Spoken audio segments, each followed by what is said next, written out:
Ang tanong niya kung yung boses ba galing sa akin. Tama po kayo. Siyempre, lahat naman ng puppet, ang boses ay nanggagaling sa puppeteer o kaya sa ventriloquist.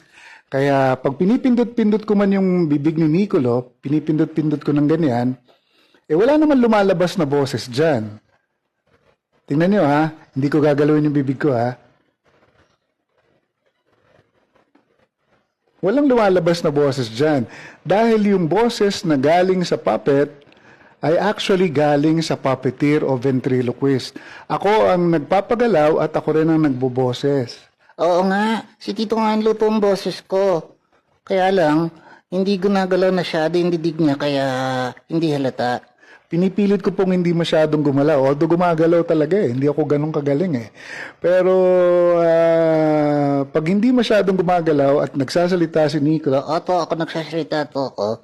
akala mo sa kanya nanggagaling yung boses. Pero ang tawag dito ay ventriloquism. Sa akin po galing yung boses. Pakita ko sa inyo ha. Opo, ako po ang nagboboses kay Nicolo dahil ako po ang puppeteer at ako rin po ang ventriloquist. Tito Nganlo, hindi dagay sa'yo boses ko. Kaya nga po, dapat may boses kayo na babagay sa puppet nyo.